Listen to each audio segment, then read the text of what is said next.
What's up guys, welcome back to my channel. First of all, excuse the hair. I finished my makeup and then decided I could not be bothered to go any further, so that's how it's going to be today. I am doing a Q&A video for you guys.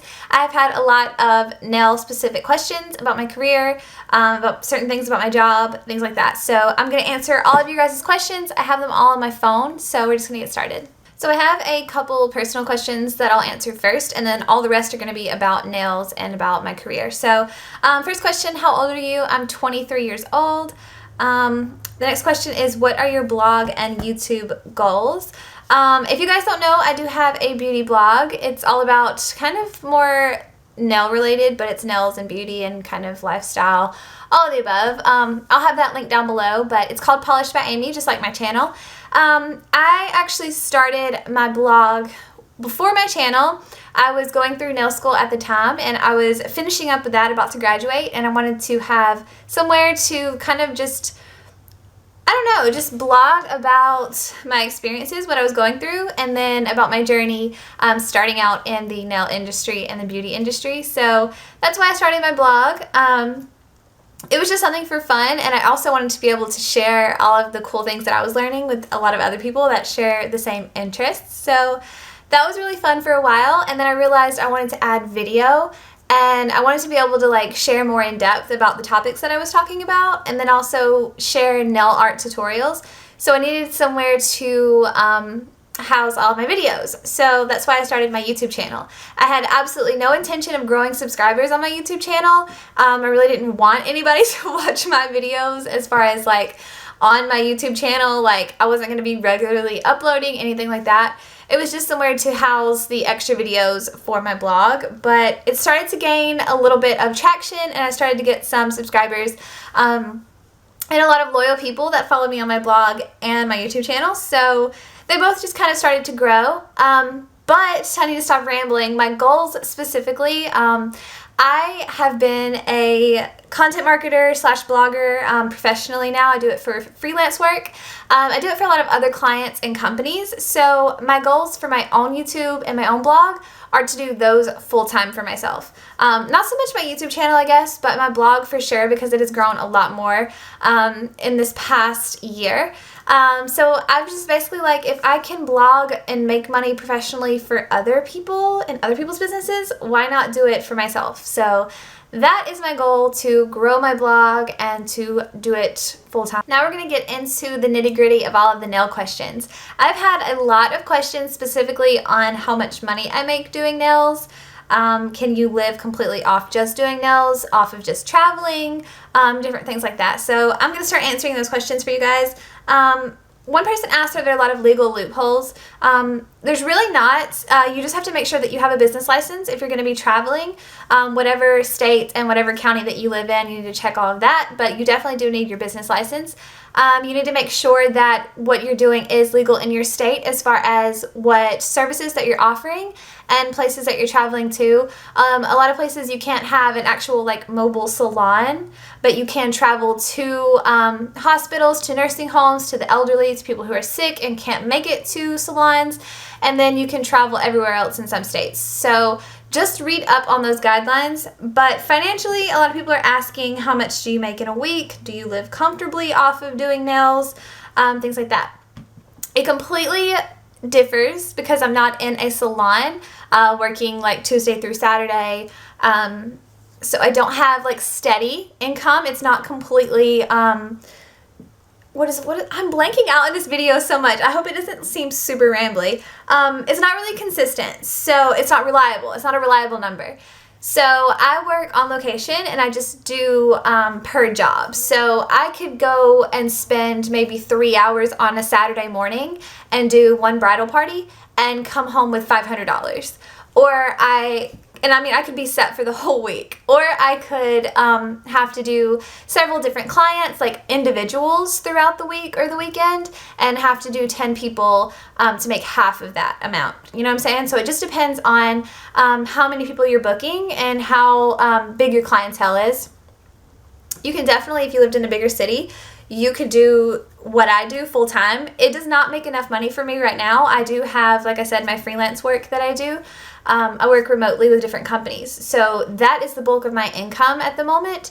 If I lived in a bigger city and had a stronger clientele, I would be able to do that full time. And someone else had a really good question. If I could go back to school for any field of study, what would I take? And I have been thinking about going back to school, actually, like seriously contemplating it. I have been completely self-taught with my content marketing career that I've started for myself. Oh, my phone's ringing. So yeah, I am completely self-taught with the marketing jobs that I've been doing for freelance. But I think I would really like to go back and do some business classes or some marketing classes just to get a degree in maybe one of those, or just to gain a little bit more knowledge that I haven't been able to teach myself. That would be super helpful. Someone else asked if I did acrylics, and I do acrylics on myself and on my family, but it's not a service that I offer for my clients. I am good at it. I know how to do it. I did it so much in school and like the first half of the year that I was licensed, but I absolutely hate it. There's nothing wrong with acrylics if it's done right. It's gorgeous. Like nothing beats acrylic nail work in my opinion. It's stunning. But personally, I cannot stand doing it. I hate the removal. I hate the chemicals. I hate the fumes. I just don't like to work with acrylic personally. And I work on location, and you cannot take that kind of product in people's homes and in certain places, because if you're going to do that kind of work, you have to be up to codes as far as your ventilation goes, being in separate rooms with windows and separate exits and entrances and things like that. So I just do not offer that at all. And someone else kind of tied into this. They asked if they're working in a salon and they just want to work on natural nails. Is that possible? Can they do that? And you can totally do that. That has been what I was doing in my past 2 salons. I decided, my first salon, I didn't really have all of my product. I was just starting out, and I wasn't super comfortable offering acrylics because I didn't want to offer those services when I didn't feel like my work was like up to par. So I just didn't offer them for that reason. And then from then on, I just decided personally I didn't want to offer it. But yeah, you can totally make money on natural nails. There is so many people that are transitioning from acrylics to just gel nails. A lot of people just don't want it anymore, or it's just kind of fading out, at least in where I am from, where I live. But yeah, you can totally make a living doing all your natural nail services. You do not have to offer acrylics just because you work in a nail salon. Someone else asked if I carry insurance, or someone else asked if I recommended insurance or having my client sign a waiver because I work on location. And that is a great question. If you are self-employed as a nail technician, it is super recommended that you keep insurance for yourself. This can help you in so many ways. If you have any kind of conflict with the salon you're working at, with a client, anything to go wrong, whatever, it's really good to have insurance. Another super specific question that I got that a lot of people don't know about is the certain ingredients that are in acrylics that are really bad for you. So someone asked, what is MMA and what's MA? So MMA is a type of acrylic ingredient that is in acrylic nails that you get from some salons. It's actually not recommended at all to get acrylic nails with this type of ingredient.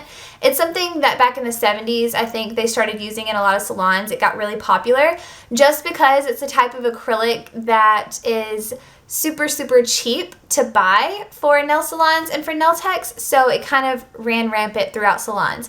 It's actually some form of acrylic that I think a lot of dental work uses, like for dentures and just different things like that. So it's not actually a healthy type of ingredient that needs to be on your nails.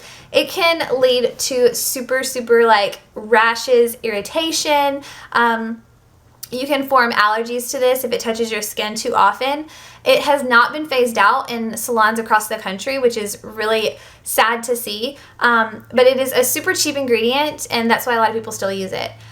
It's also really hard and really hard to remove with acetone because it's resistant to like the solvents in acetone. So it's really hard when you're trying to remove it. So It also will damage your nails because of that, because it's really, really hard to get off. And it has a super, super strong odor. So a certain way to kind of gauge or to know if your salon is using MMA, if your nail services are very, very cheap, that's a big possibility.